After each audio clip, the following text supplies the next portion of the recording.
All right, step 2, state the problem in terms of how it directly affects your audience. Ah, crap. I mean, he said all I had to do was give a great speech and I could get elected president, right? All right, well, there's 4 more steps here, and I'm not gonna belabor what y'all have been waiting for me to follow these steps, because we know who's here, and we know what he represents for our movement, because he is the one politician who, our generation, he will always have our undying love as the man who has never, ever tried to lie to us, Dr. Ron Paul.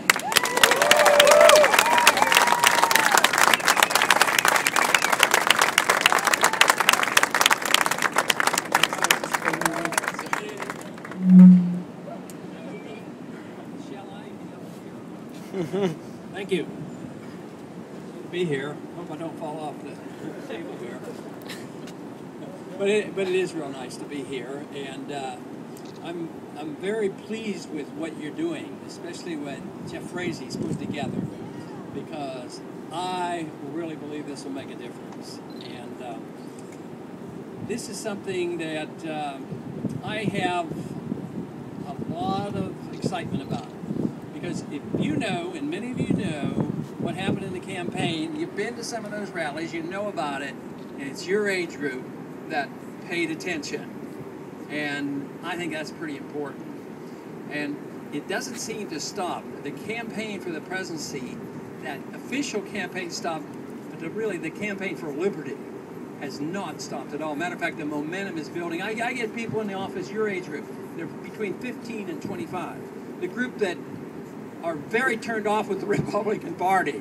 They're coming in, the Republican Party wants to build a party, and they come to me and they say, how do you energize the young people? And I suggest to them, maybe you should believe in liberty.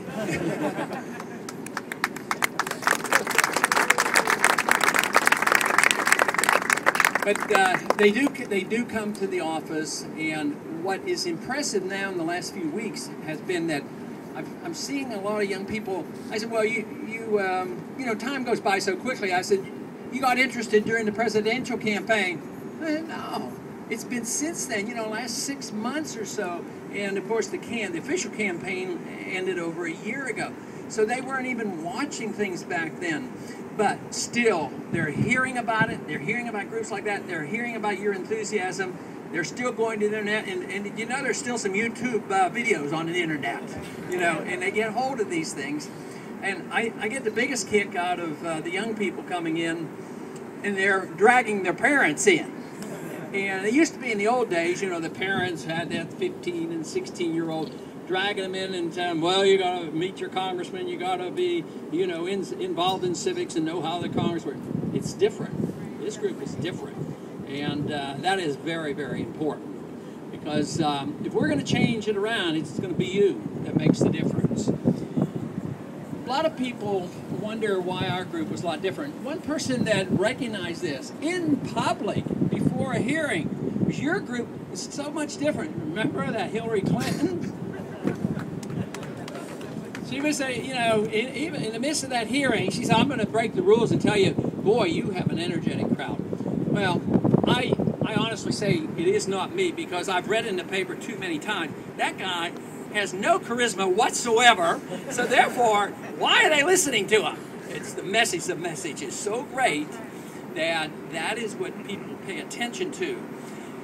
And there's another reason why, there's a very special reason why the people in the presidential campaign and the people in this campaign, whether it's Campaign for Liberty or YAL, and that is that you're a special category, and you belong to it, and you don't have any choice anymore. I mean, once you get hooked, you're done.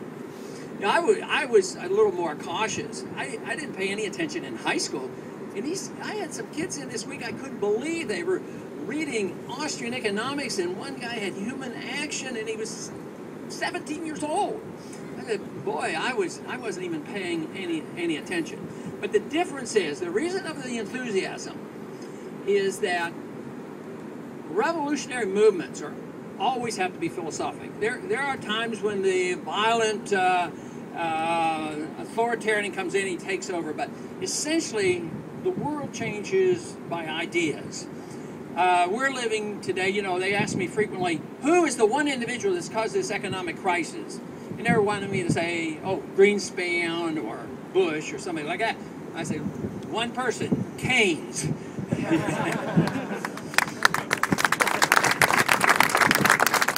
And the one statement to remember about philosophic changes is, I don't think you're quite old enough to remember this, but I heard him say it, we're all Keynesians now. And I remember when that was August 15th in 1971, and it was a very important moment in our monetary history and in my history as well, because it got me very interested in politics.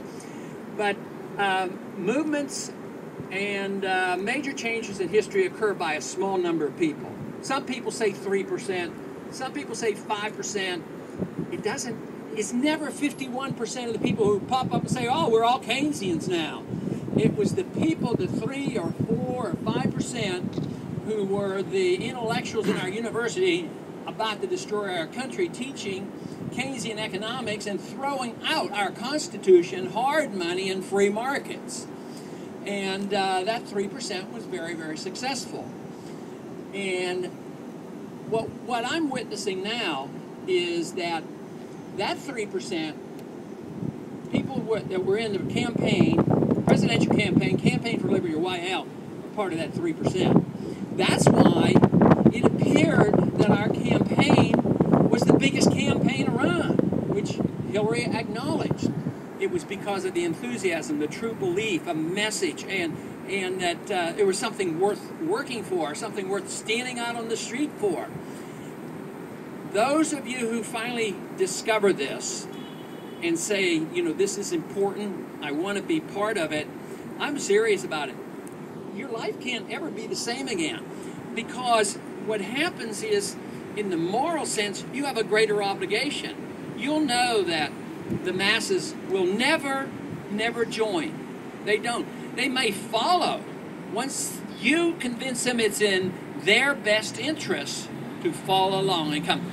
People do respond to what is in their best interest, but for so long they have been convinced that it's in their best interest because of the Cold War with the Soviets. We had to be militarized forever and ever, to be taken care of, so you have medical care. The government has to take care of you. To have a good education, you have to have the Department of Education and No Child Left Behind. And it's always in their best interest that they endorse these ideas. But what you're inheriting now is a failed system. And the difference is, I assumed it was failed 30, 40 years ago and argued all along. But what you have now is the evidence of failure. You know, it was like a light bulb in 1971. I thought, this is crazy. What are they doing? This will be ruinous. But you know what happened the day after Nixon had made those announcements on August 15th, on August 16th? Everything he said, including getting off the gold standard, putting on a 10% tariff on everything that came into this country, the stock market went up, the highest it ever went up in one day, and the Chamber of Commerce endorsed everything Nixon was doing. Oh, holy man, we are in worse shape than I ever dreamed. But the system held together for a long time. There was a lot of wealth, a lot of productivity, a lot of trust. We had the military power, we had the economic power. We were not a debtor nation. We were loaning to others. And there was a lot of trust in our system. That's all gone. We are a debtor nation. We still have the military might, but it's all based on the trust in the dollar, which it doesn't deserve. And you will witness the day when the world will lose trust in the dollar. And it might not be too far off, because there's no foundation to the dollar. There has